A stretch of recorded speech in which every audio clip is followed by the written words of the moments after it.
I will set the zeitgeist straight. There's this very specific part of my spinal column that tingles like a rattlesnake when I'm watching a good movie. This sounds like a transcript of your film conversation with buddies at a party once the edible kicks in. Coen Brothers' latest is a big let-down scheme. I hate you for making me hear that. I need a brain, I need a heart, I need courage, I need a refund. Like, what are you talking about?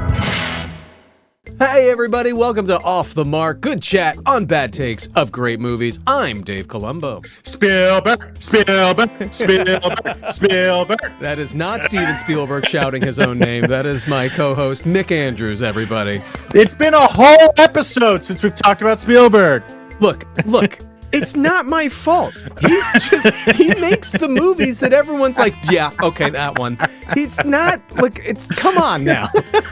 Okay, first things first. If you're not familiar, our fabulous podcast is one in which we cringe through the worst reviews of the best movies ever made. We're infatuated with the idea of the people who see these movies right as they come out and just kind of go like, wow, that wasn't very good. Huh? It's the greatest thing ever and everybody else agrees that it's amazing? Well, how are so many people wrong?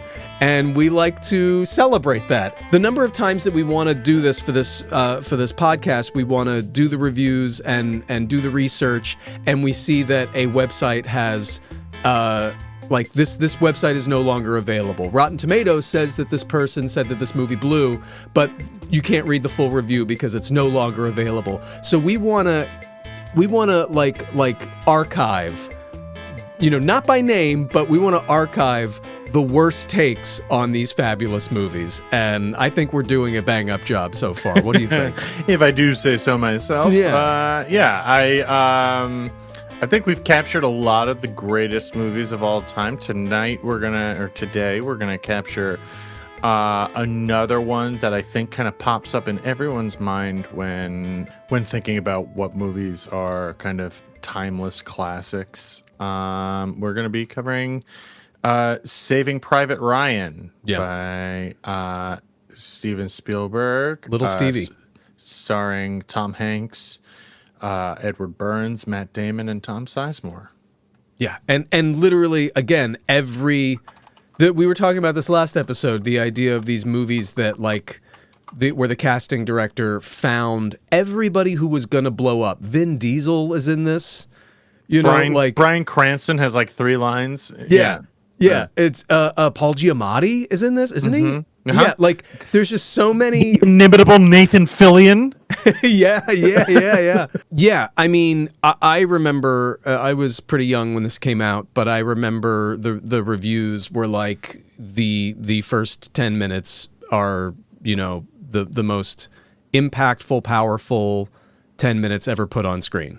And I went to see the movie and was not disappointed. It is hands down. And what a flex to also go you think I'm doing the Normandy invasion as my finale?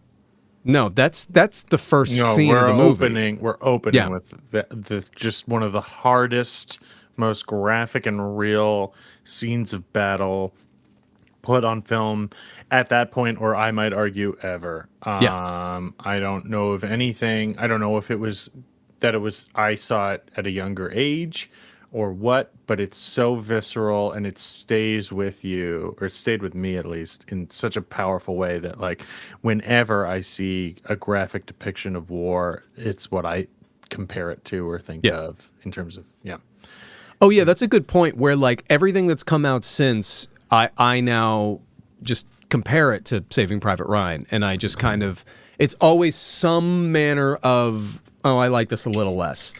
Because Saving Private Ryan, to me, it is the brutal reality of war, but it's also a Band of Brothers-esque collection of personalities who are not, there's not this, they don't do this hammy, let me tell you about Tex over there. Tex over there does this, and you organically get to know these people over the course of their mission, but it's not ham-fisted and overly dramatic in the way the narration plays out. It's just kind of in real time, you're watching them and how they feel about this situation. Like, it's only once you've seen Saving Private Ryan that you go watch another war movie and you're like, you're really aware of the drama, or you're aware of what they changed to make it more narratively cohesive, or what, we want to tell this story and it just happens to be during World War II, or like it's just not, it doesn't hit all the same points. It doesn't hit the same points, and it also doesn't depict it's just that the realism of it is just so strong. I mean, it's not in that D-Day scene, but it'll never leave me when Giovanni Ribisi's character is asking for more morphine, and just the reality of the tension of that scene, and he calls out for his mom, and it's just that's what war is. You know, we're lucky enough to be one of the few generations, you and I, that like we're not conscripted or drafted in America, and so I would never even presume to have an understanding of what it is like. But I think that movies like this are valuable and important in that they give, in an art form, they give people the ability to further appreciate what these men and women went through, and what those people continue to go through. Yeah, this is a comedy podcast, by the way. Well, I don't know if we said that before we get into it. I will say one thing, and this is just a modest proposal. But if anyone is ever in France, I studied abroad in France when I was in college, and I went to Normandy, and it is a humbling place to go to. People go to Paris, and you spend your time in Paris. Normandy is not as far as you think. It's about a 2-hour drive, if that. And I think as an American, I modestly submit that you owe it to yourself to kind of go and experience and see what those guys did. Children, really, when you think about it, I mean, relative to us, there were 17-year-olds in there who were lying about their age in order to go and do that. And it's worth worth everybody's respect. Did you see it in theaters? No, this movie I did not see in theaters. This movie I did not see until a few years out. I saw it probably when I was like that 12-year-old range, which I think is kind of the first point where you're old enough to hit that Goldilocks zone of like it impacting you without traumatizing you. Right. I think any younger, I don't know if I would have been ready for it. So I'm glad I did. I'm kind of glad I didn't see it when it came out. You saw it in theaters? Yeah, I did. And it came out around the same time as The Thin Red Line. Okay. It was one of those, remember when like Deep Impact and Armageddon came out at the same time, and everyone's like, which asteroid movie do you prefer? Right. Prestige and The Illusionist at the same time. This came out around the same time as Thin Red Line, and I remember after having seen this, I went to see Thin Red Line and was like, what it's just a coconut in water with gunfire behind it. Like, what am I even, because it was much more of an artsy take. And I bet if I went back and watched Thin Red Line now, I'd be like, oh, okay, I get it. Very different vibe. Again, like one of the big things about our show is we notice that a lot of the reviewers that review the movie within context of other things that are happening this holiday weekend. And it's like, But that for years to come, people are going to watch whatever movie they want whenever they want for whatever mood they're in. So can't you take something out of context and just kind of like not think about the time, like that this was the late 90s when this movie came out? Let's jump in. Yeah, let's talk numbers. Let's talk stats. Film premiered in July of 98. It was a very low-profile rollout. Apparently, they didn't want to kind of create fanfare over a movie this kind of serious. Take the family to see Saving Private Ryan. Like appropriate for all ages. And I think they thought it might be a little gauche to like really roll out the red carpet for like a movie about people dying and how senseless war can be sometimes. When you think of how quick after 9/11 they made a 9/11 movie, Like, it was only a few years after this where we gave up on that. Ooh, maybe we should tone it down. Maybe Let's we should. Yeah. Let's not make this about, like, the glamour of Hollywood. Yeah. Like, no. literally 2 years after 9/11, we had Nicolas Cage going, like, they're coming down. Like, come on, dude. Like, Yeah, I forgot about that movie. Yeah. That was gross. That was it just, was not that long after. it was not. And I'm pretty sure they made United 93 like Yep. someone correct me if I'm wrong, but they made that within like it felt like it came out like 6 months later. Like Well, it let's was see. World Trade Center was 2006. okay, that was 5 years. 5 years later, and United 93 was 2006. Yeah. Yeah, it was both too soon. And you could tell that they were chomping at the bit. The fact that they both came out, they were like, what is the right amount of time? Those Okay. movies were done in 2002. They were like, right. Well, wait, like that it's Hollywood can be gross. Yeah. So this movie shot to number one, notable for being one of the highest grossing R-rated movies. It was the third ever R-rated film to make more than $200 million. Wow. Right behind Beverly Hills Cop and Terminator 2. We've talked in the past about how certain years just seem like there's an explosion of like great movies that all came out at once. Like that there's kind of no real... 1998 was, I think, one of those years. It beat out movies like Armageddon, Godzilla, There's Something About Mary, Rush Hour, The Waterboy, Mask of Zorro, which I still contend is an underrated film. So good. So good. Lethal Weapon 4, How Stella Got Her Groove Back, another underrated film, I think, and Blade to be the number one film of 1998. I got a review here from The Standard.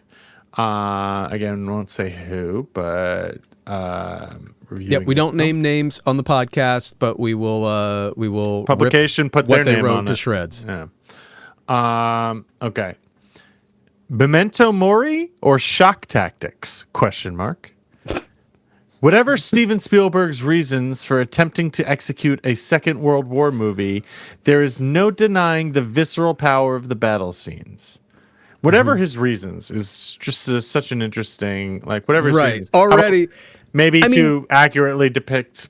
it sounds like a mean-spirited defense attorney doing on cross-examination. You know, like you've heard the prosecution. Let me. Yeah. Is it really possible to peer into the mind of a man? Yeah. No.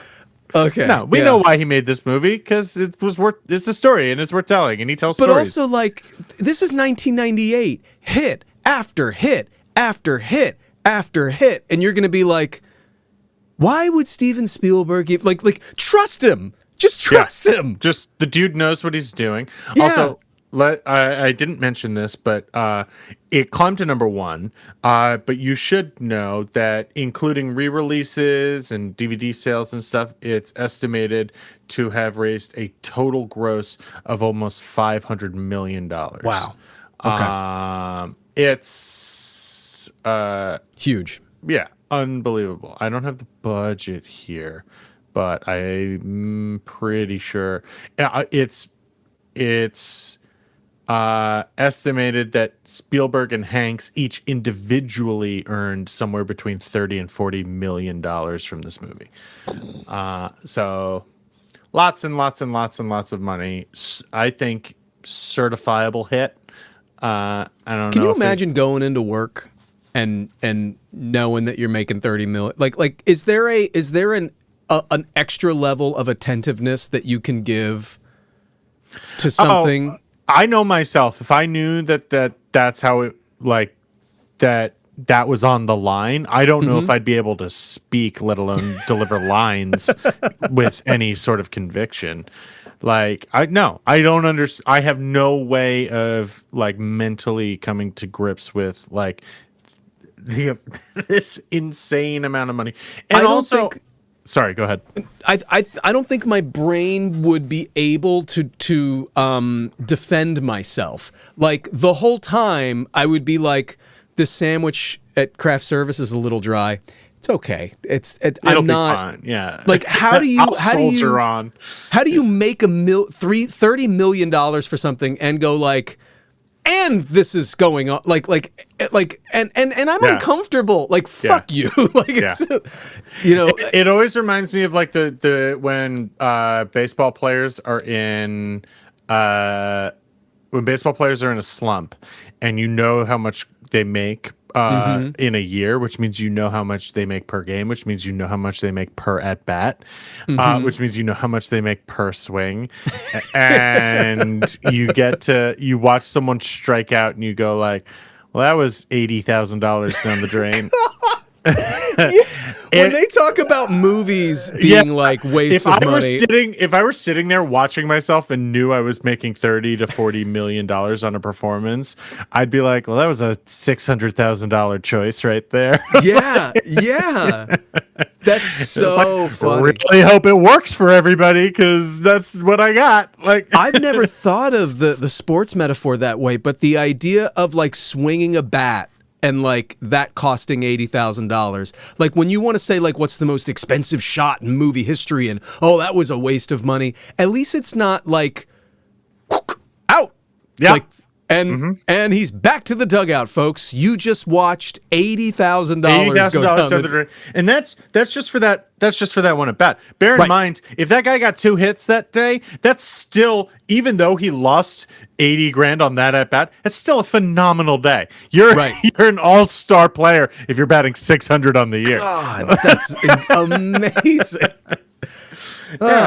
Yeah, there's a lot of lost money in sports, my friend. I mean, people are like picketing the Met Gala. Picket, like you need to like picket the Mets. Picket the Mets. Well, not the Mets, because for the love of God, like nobody. They can't hit a ball to save their life. They're setting money on fire right now. Okay, that's hilarious. Okay, so. There's no denying the visceral power of the battle scenes. I love this is already this is the equivalent of like war nerds are gonna go gaga for this, I'm sure. Right. Okay. He has caught more authentically than any filmmaker before the chaos and carnage of a frontline battle.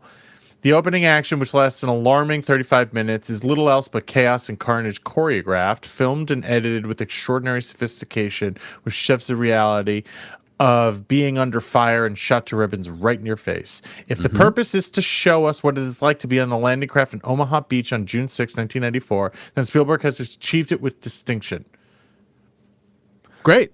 So far, no notes. So far, so good. Yeah. If only it were that simple. It is. It is that simple. It is, but go ahead. For a full-length feature film, we need something more than just the ultra-real recreation of authentic violence. It is. There's way more. There's an entire story with multiple characters that you get to know. Everybody at some point has a monologue. There's characters who die. They're searching for. It's not just the Normandy invasion for. I think like for me, for my money, it is the ultimate cold open. It really doesn't have it sets the scene without having a ton to do with what the actual plot's about. It establishes Tom Hanks as a character, or what's his name? The captain as a character. Yeah. I'm sorry, I'm blanking on the name. It establishes the captain as a character and his ability to control his men. It establishes the characters you need to know, or at least enough of them to get a grasp.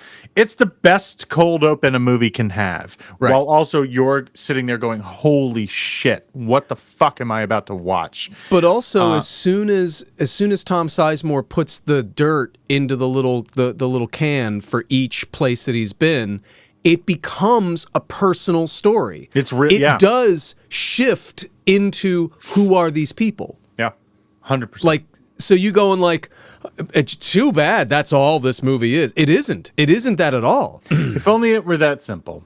For a full-length feature film, we need something more than just the ultra-real recreation of authentic violence. Indeed, having achieved that, the responsible filmmaker must surely justify his decision with equal commitment.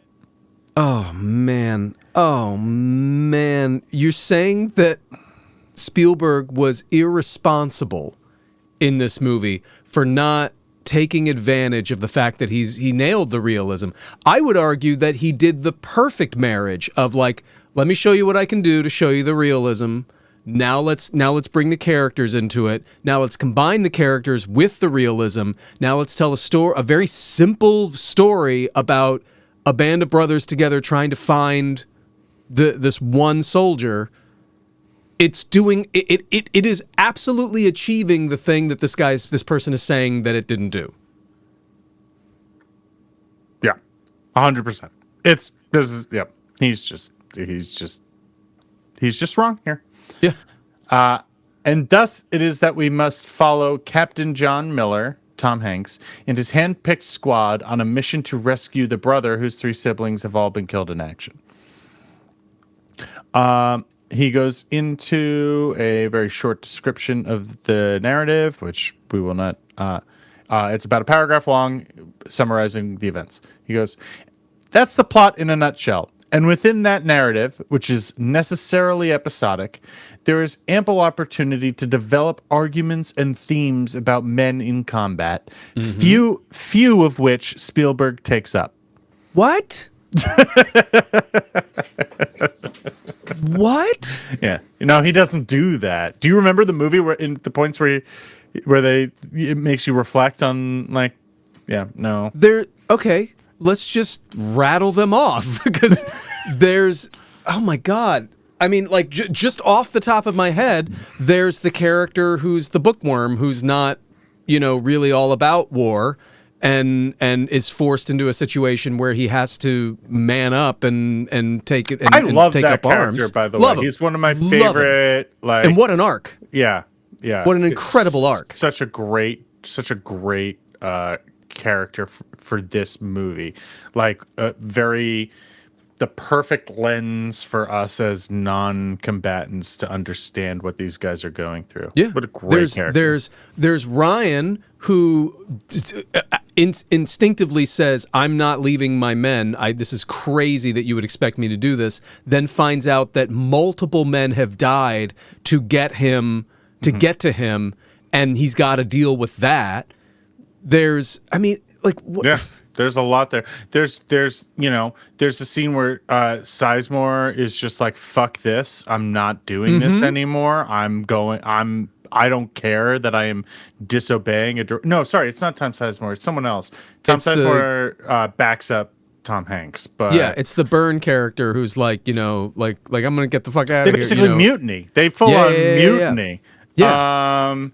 And they say you're disobeying a direct order, and he goes, "Fuck you," and and he fights Sizemore. That's how I remember. Yeah, but yeah, like I said at the very top of the episode, Giovanni Ribisi's death scene in this is gut wrenching and brutal. Gut-wrenching. And with each character dying, this movie really, it's 3 hours long. It takes its time. It breathes in each passing character and lets you see how it affects each member of the squad individually. To say that there's no examination about the themes of men in combat is like, I mean, but look, take something as simple as the scene when they all pull up a chair and pull up a table and start going through the dog tags looking for Ryan, and they're like joking and laughing through it, and then they realize that they're doing that while other people are walking by, other soldiers are walking by, and how inappropriate that is. Like even a scene as small as that is calling to attention, themes of war and like even the smallest narrative moments have meat on them bones. Like what are you talking about? And it's also that's such a powerful scene of them pouring over the dog tags, and even Tom Hanks, who is kind of coded as like virtuous and honest, he's sitting there throwing dog tags out too. Like it's just laughing along with it a little bit. Yeah, enjoying that scene, and he realizes like, fuck, I was just a part of that too. It's tough.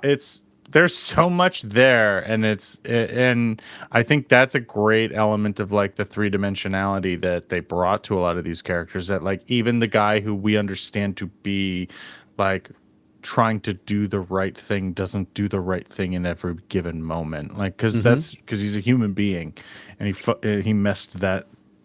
He wasn't thinking and fucked that up. So yeah, that kind of just zoom. I like how, like, not only is this not funny because we're talking about World War II, the reviewer is just like wrong. He's not even like colorfully wrong. He's just like, there was nothing there, and we're just like, yeah. Wait till you get to how. Okay. Oh God. All right. Hanks is given a speech. Sorry. Before I forget, we need to get back to that the translator character. I just want to say how much I love that character. We've already talked about it, but has one of the best introductions in any kind of war movie for my taste. As a language nerd, as a guy who studied it in school, I love when Hanks is walking by and he just goes, I forget the character's name, but he says, "You speak French and German?" He goes, "Yes, sir, I do." He goes, "How are your languages?" And he goes, "My French is clean, but my German has a hint of Bavarian to it." And that's such a for someone who studies language, that's such a nuance. That's a sentence no one except someone who exclusively studies languages would ever like. And I can't remember exactly, but I think. Tom Hanks's character just kind of looks up from what he was doing and kind of goes like, okay, like his question was like, are you fluent? Yeah. And he's just kind of like, I don't need that level of detail. Good. But it's just such a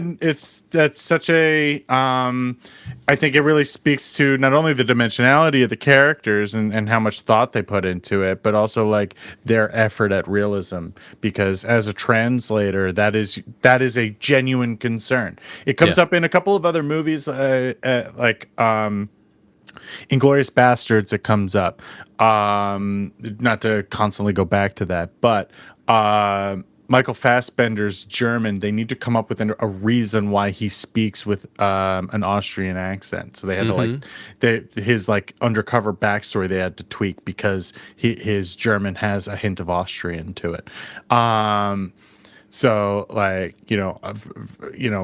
certain people, when you speak, it was just such a great little. When I was watching the movie back the last time I watched it, I hadn't clocked that when I was a kid. I rewatched it recently, and now as someone who studies languages, I was just like, that's pretty great. That's such a great little, like, that's not for anybody, but builds such realism. Like anyone who doesn't understand what it means to be a translator would never think about that, but it's so real. Right. It's a very real sentence. Anyway, sorry.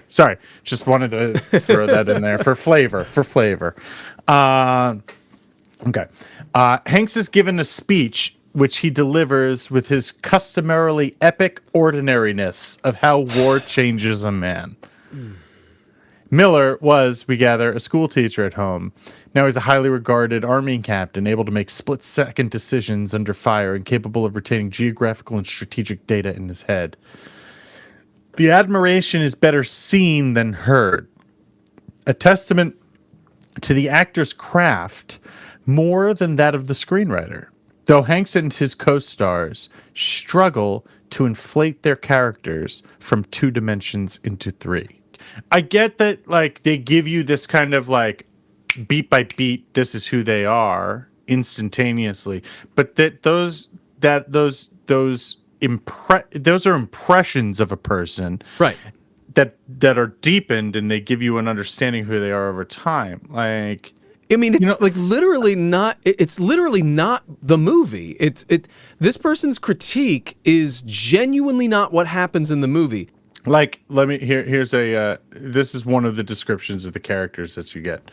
Why don't I just read them all so you understand what this guy has boiled these people down to, and then claims that the movie makes them only 2-dimensional. Right. Tom Sizemore as the veteran. Edward Burns. That's all you get about Tom Sizemore's character. Yeah. Edward Burns. Aren't they all technically veterans? Like, I mean, literally, yes. Like, it's literally what they are. 100% yes. Edward Burns, the Brooklyn boy with a chip on his shoulder. Barry Pepper, the Tennessee sniper whose aim is guided by God, and Jeremy Davies, the bookish Corporal Upham, an innocent without combat experience. Right. That's fine to me. All of whom become fundamentally different people by the end of the movie. Right. Right. And all of which, like what you just read, is what you would put in the audition to get the role. Like that's not all they That's are, not but all they do. But Yeah. those are the beats that you need to know about this person so that you can portray them on screen. And I'm sorry, we're fighting Hitler. There's a little bit more at stake than digging in even deeper into each of these people. Like, again, like we've done this before, but it's this idea of like, what were you expecting? This is the best narratively made World War II movie I've ever seen. What movies were you watching that you were like, boy, this really doesn't hold a candle to blah, blah, blah. Like, this is it done perfectly. It's like when some people watch Jurassic Park and they're just like, I guess the effects are okay. It's like, what were you watching before? Yeah. What were you? What came before this where you were like, nailed it, you know? And it's like, I'd rather have some more of that. No. Yeah. It's crazy. Okay. It also is just like, if you've watched the movie, you know that these are like, listen, is there such a thing as like movie critic integrity, like ethics? Like, I feel like it's unethical to distill, if you actually have watched this movie, it's borderline unethical to say like, this is all you get from these characters. Because it's just not. There's so much more to Barry Pepper and that character, and yeah, he quotes Bible scriptures when he reads when he's aiming his sniper. That's not the end of that character. As we've said, this critic is not correct, but also I would argue that even by his own logic, that's war. If we were in a war, the amount that you get to know these characters is probably how much you would get to know in, like, there's other stuff going on. You know, you're going to get little tastes, little hints when Vin Diesel grabs the kid and is like, you know, wanting to take the kid. Like those are just like in life, those are character moments where you find out who somebody really is. That's how it's portrayed in the movie. 100%. These moments where the people act out, like they may seem like little snapshots of a character, but I'm sorry, the characters are a little distracted. They don't have time to sit around and dig deeper. Yeah, and also Jeremy Davies' character as the kind of the nerdy translator is the audience insert. Yeah. He is the lens through which you are supposed to kind of understand how these guys relate to each other. As an outsider joining these groups of guys who just stormed Normandy, it's established at the beginning of the movie that he was not part of the assault. He's there after the fact, right? And so like like I said, the perfect audience lens, right? Is there any world in which you think these guys are just going to be an open book to someone like that, after having gone through what they've gone through? Their immediate reaction is like, fuck off, nerd. And that's what it would be. Like, I'm not going to tell you anything about my life. You're going to have to figure it out in the moments that you get to see. That's it. And like, that's earn a good point. You'll earn it. You'll earn my, like, I'll tell you about me when I think you're worth it. Like, they've already been together. They're not going to go like, you know, hey Johnny, you know how I tell you always used to say story. Yeah. Right. And it's like the only characters that are introduced to them are Ryan and Upham, who both of which are like kind of on the outskirts and not appreciated by the core group.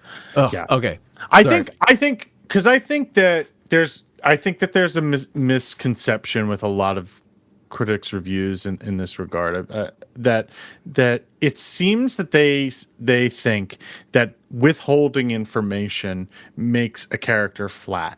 that a character is the fact that a character does not give you his backstory immediately makes them a flat character or two-dimensional, It's a or flaw whatever in the writing. you want to call it. Yeah.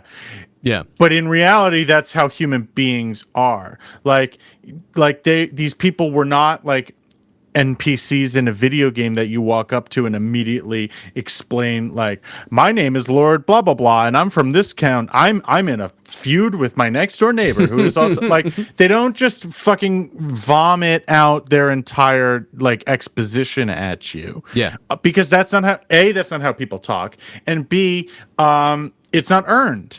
These are people who in this interaction would not just like be like, hey, you're going on this mission with me, why don't I tell you everything that I've ever done in my life? Yeah. Like, that's not how human beings talk to each other. So I feel like if there's if anything, that level of like data dump from a character, that is what shows me that it's a two-dimensional character. Right. That is in itself being flat, is that like if you talk to that person again, you will have an identical conversation. That's the feeling I get from those kinds of like that NPC level of exposition. It's the people who withhold information and slowly trickle it out, and you don't like, you can go the whole movie without getting all the information you wanted, but you get enough. That is a three-dimensional character. Just like John Carpenter's The Thing, I would say this movie's right in the same way, where like I just get to the end of the movie and I realize, oh crap, I learned a lot about each of those characters, but I don't remember the moments where they didn't have the exposition dump. I just know a lot by the end because there was a slow trickle of information that was enough for me to follow the story, because ultimately the story is what's the most important. Again, This is like we always say, it's like the movie wasn't what I wanted. The movie wasn't telling the story that you wanted to tell. It was telling a different story. It's telling its own story, yeah. So let it tell that story. Yeah. Yeah. All right. As for Ryan himself, Matt Damon is left with the unenviable task of fleshing out a semi-symbolic character to whom everyone refers, but whom we don't encounter until 2/3 of the way through the film, and then without any great degree of resonance. Ryan is so far fine. Ryan is so anonymous, he remains a symbolic hole in the picture, which, with supreme irony, justifies the squad's concern about risking the lives of 8 men in order to save one. And one can only pity him for the lifetime's guilt laid upon his shoulders by Miller, whose last words to him are, "Earn it." Yeah. All of that, what you're explaining, is the depth of the film. Right. All the stuff, all the moments that he says Spielberg misses. Right. Like he just said that with some stink on it, like flaw in the picture, everybody. But it's like, no. That's what you're supposed to walk away with. The fact that this is just a random soldier who isn't boisterous. He's not Rambo. He's literally just another soldier. Yep. One may... I got nothing there. That one we are simpatico. One may quibble about the film's inaccuracies. A D-Day veteran has told me the Allies never referred to quote-unquote Nazis, but rather Germans, Jerry, or in the case of Americans, Krauts. But as this would probably alienate a large percentage of the German audience in the USA and Europe, quote-unquote Nazi has become standard Hollywood nomenclature. That feels like a genuine quibble that you devoted about 40 words to. Yeah, I'm sorry. Like, I also have read multiple things about how many veterans Spielberg ran all of this by. Am I going to trust the reviewer who says he talked to a guy who said that this is what we all did, or am I going to trust the guy who got $30 million to make a movie about the thing? A movie that was striving for supreme accuracy, right? Yeah, I get that he spoke to a D-Day veteran in order to write that little paragraph, but I frankly don't care too much.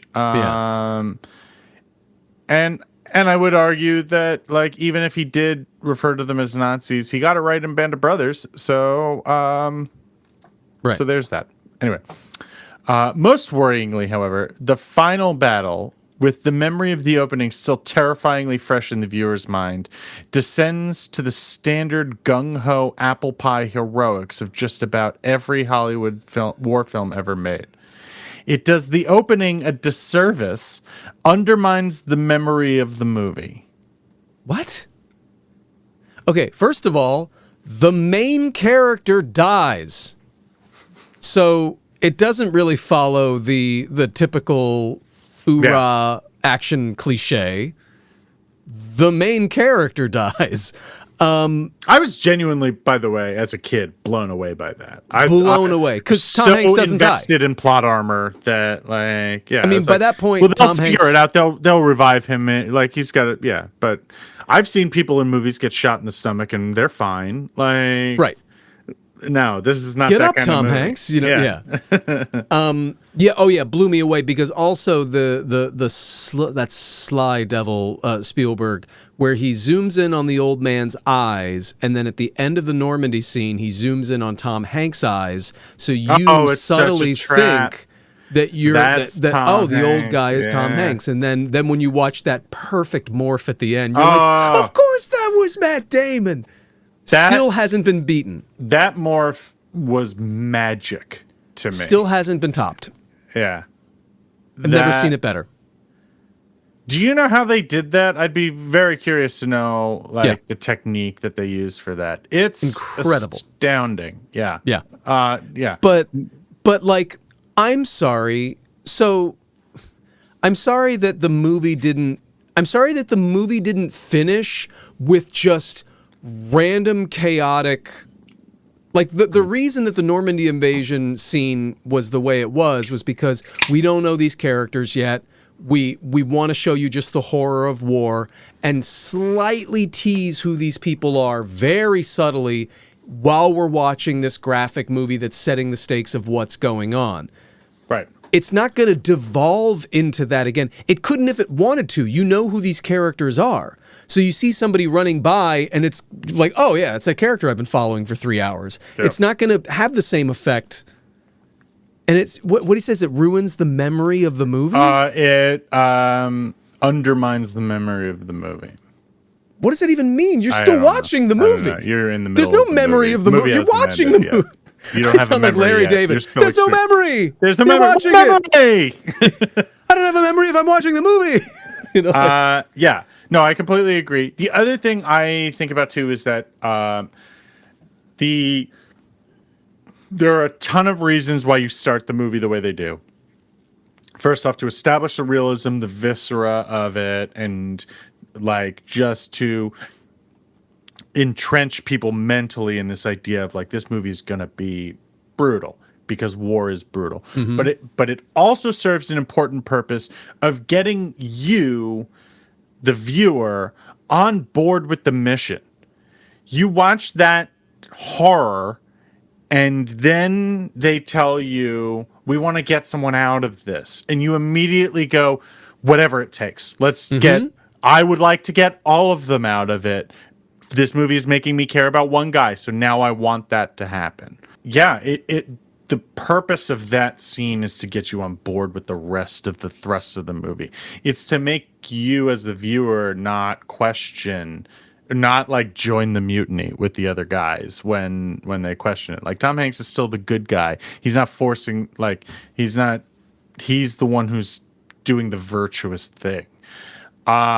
So with that in mind, to say that the end scene in which there's this like absolute last stand level of heroics in order to complete that, it's like it's the battles are different. They're for different reasons. They're shot a different way for different reasons. Right. Like for it to be just another senseless bloodbath at the end of the movie doesn't serve its purpose. That would undermine the memory of the movie. Exactly. That would undermine our investment in the movie to be like, because the purpose of this movie is not like all war is meaningless and all of this is for naught.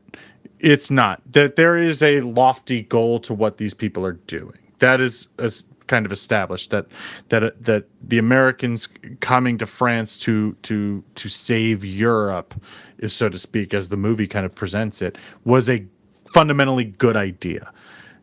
It's not trying to say all war is bullshit. It's trying to say war has senseless death. Let's do our best to preserve, our humanity.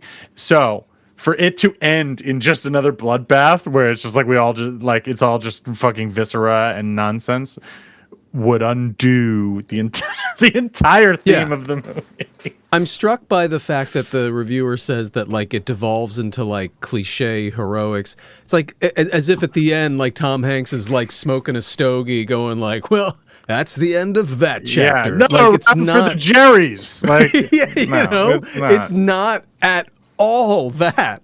No. Oh no, my dude, God. Dude, you watch a guy get stabbed at the end of that movie in a way that I've never seen that has never affected me, at least, more than that movie does. Yep. How slowly the knife. God. Yep. There is. I mean, I see what he's saying about that. There's like a heroic last stand to it, but I don't know if there's like. I think genuinely that there's an element to Spielberg's choices here that is like there's nothing heroic about like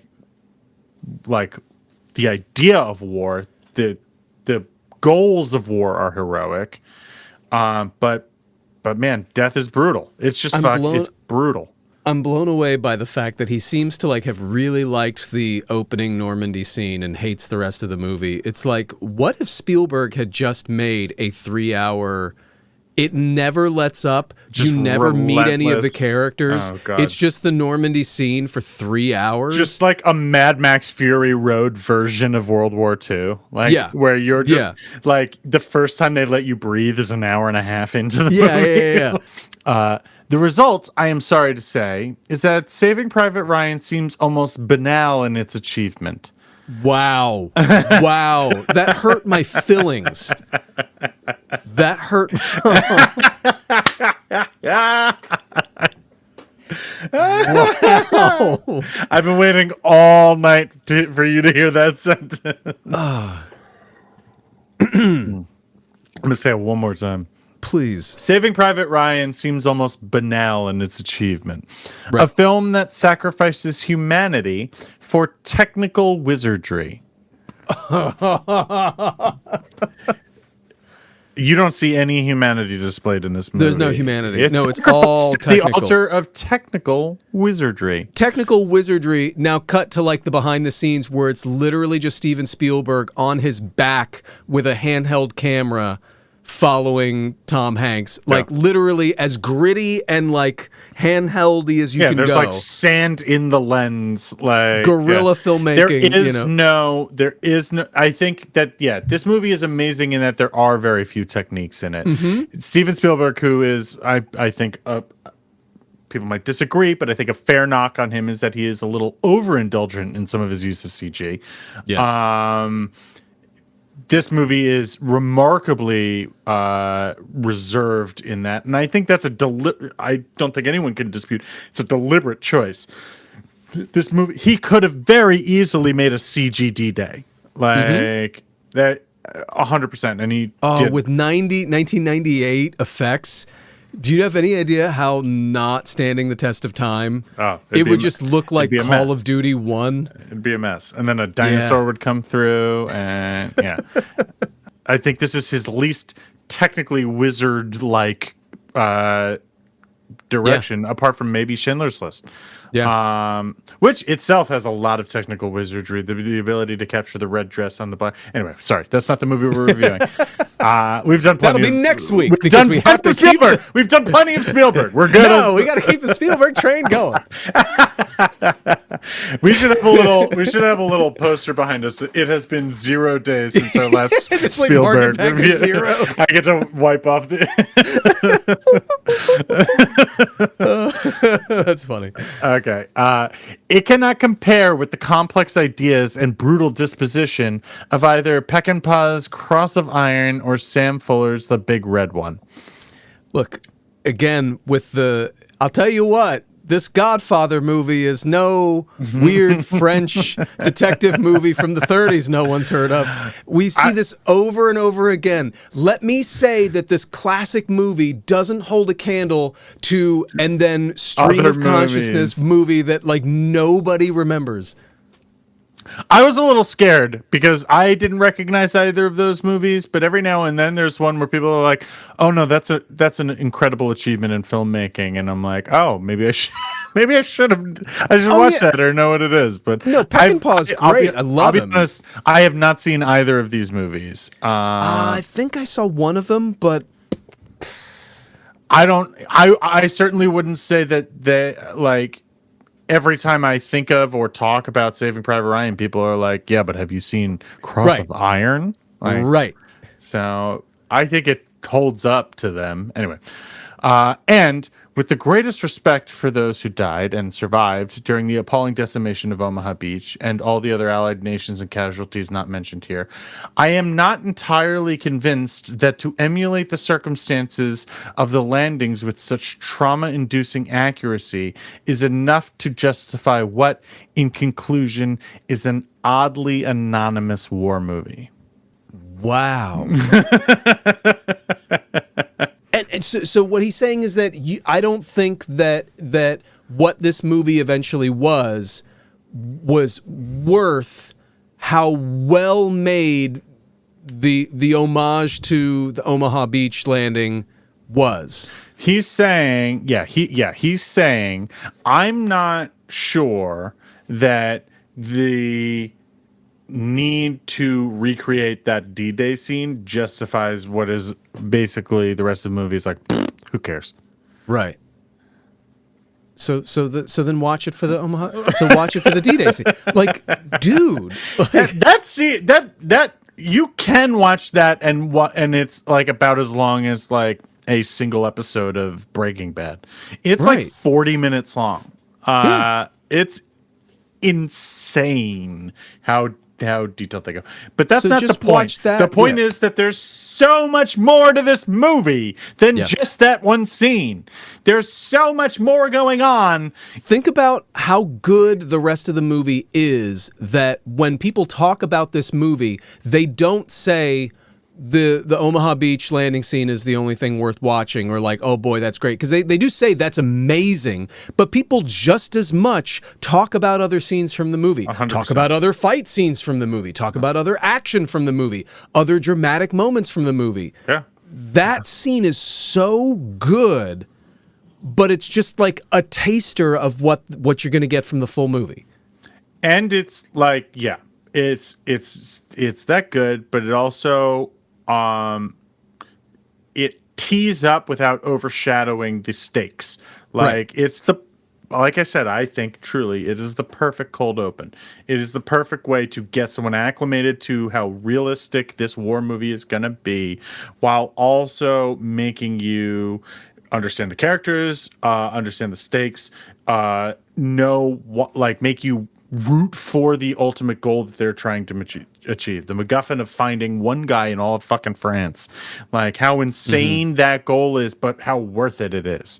Like, against all odds, while members of the platoon or members of the squad are dying, and like, which would justifiably make anyone within that squad go, what are we doing? Like, I have a family at home too. Like, you as a viewer push past all that because you watch this scene. It's important to watch that scene to understand the rest of the movie, but it is not a movie where you turn it off after that scene by any means. Like, you almost can't, because you're like, everything I've seen, and now you're going to give me narrative. Now here's the story. With that level of detail? Preamble. That was the preamble. I'm going to get that level of sophistication and like nuanced filmmaking with characters and a story. 100%. Yep. Wow. Yeah.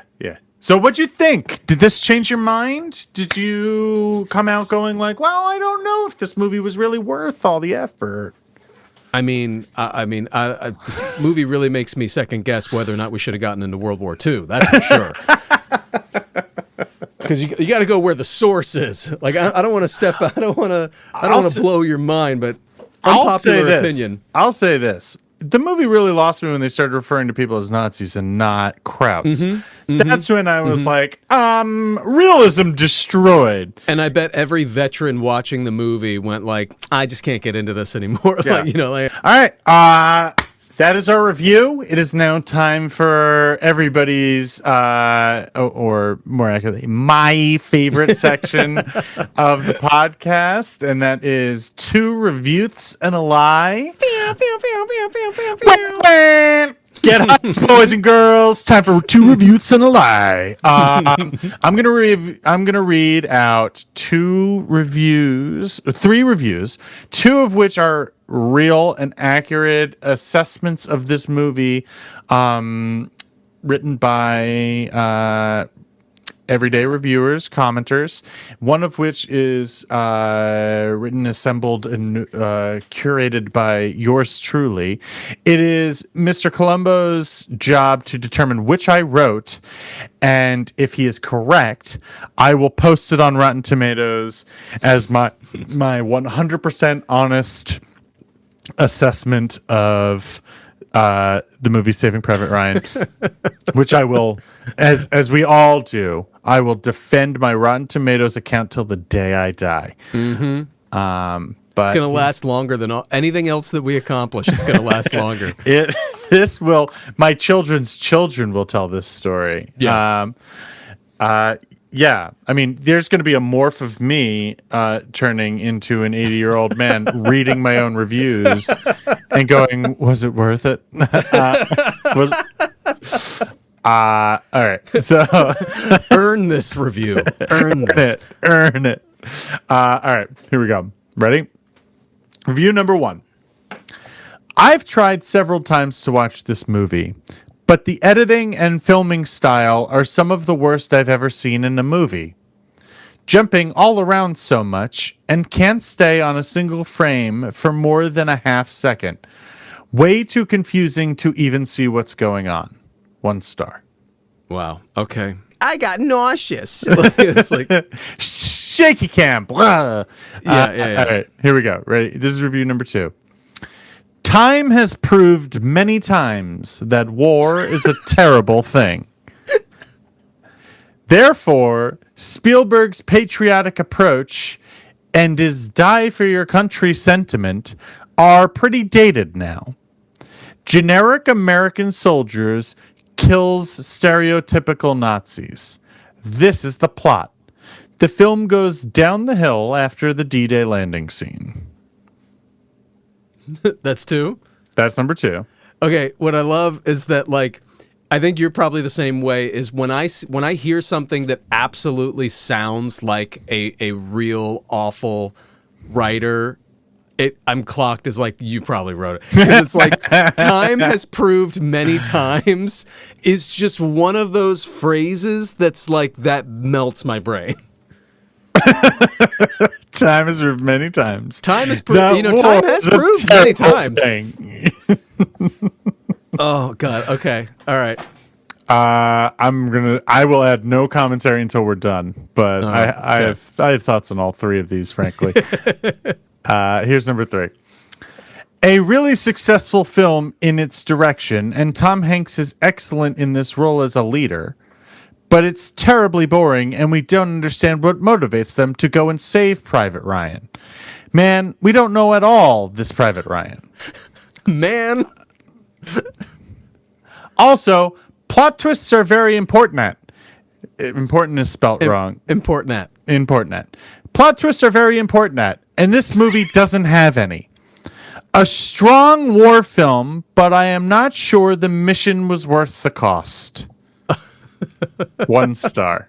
Time has proved many times that plot twists are important. No, sorry. Time has proved many times is that war is a terrible thing. Yeah, I know. I'm combining them all into one mega. I'm gonna 100%, regardless of which one you think I wrote. I promise you this much: time has proved many times that war is a terrible thing. I want that on a T-shirt so bad. Why won't they just say that at the UN? It's either going to be something someone else wrote that I put on a T-shirt, or the most egotistical end. obscure T-shirt you'll ever see. But I gotta say, I'm leaning. I'm not. This isn't my final answer, but I'm really leaning towards 2, just because out of the gate with time has proved many times tells. That's oof. You want to hear it It's one more just- time? it's too I'll juicy. replay them. I don't mind. Do you want to hear Yeah, which ones would you give rather me hear? 2 one more time. Give me 2 one more I'll time. give you 2 one more time. Time has proved many times that war is a terrible thing. Therefore, Spielberg's patriotic approach and his die for your country sentiment are pretty dated now. Generic American soldiers kills stereotypical Nazis. This is the plot. The film goes down the hill after the D-Day landing scene. I think you did 2. You think I did too? Yeah. I did not do number 2. What'd you do? I did number 3. You did 3. Oh, it's gonna be my second choice. Oh man, somebody wrote. I was very Time proud of has proved. I was very proud. I was before we get into Yeah. the actual one. I just need to tell you how proud I am of the idea of in a war movie going. Plot twists are important. This has no plot twists. Well, but you didn't say that. You said plot twists are important. Important at. Yeah. Oh yeah. Sorry, I wrote important at. Actual typo that I left in. Oh my god. Yeah. Time has proved many times that war is a terrible thing. I love any review that starts that way. It's like, you, sir, have my attention. I think that should be what we say if anyone asks us what we think about Israel Palestine. Just be like, time has proved many times war is a terrible thing. Period. Also, the film goes down the hill after the D-Day landing scene. Yep. There's something so beautiful about that. That's so funny. That's great. Oh, wow. I didn't mention this. I don't know if it... No, sorry. I was going to say there's no capitalization in this except for Spielberg. That's some kind of reverence that he's at least admiring. That's good. But the start of sentences gets no such deference. So. Well, this has been Off the Mark. Like, share, subscribe to the show. Please tell somebody about it. If you have any thoughts or feelings, comments, let us know. Send us your own 1-star reviews for Saving Private Ryan. Give us suggestions of what we should do next. Any comments you have, we'll read them out on the show. This has been... Time has proved many times this show is just a lot of fun to do. Time has proved many times that war is a terrible thing. You can find me at davecolumbo.com, DVD Columbo on Instagram, and Dave Columbo at TikTok. In the meantime, we'll catch you next week. This has been I've been Dave. I'm Mick. And this has been Off the Mark. Ooh.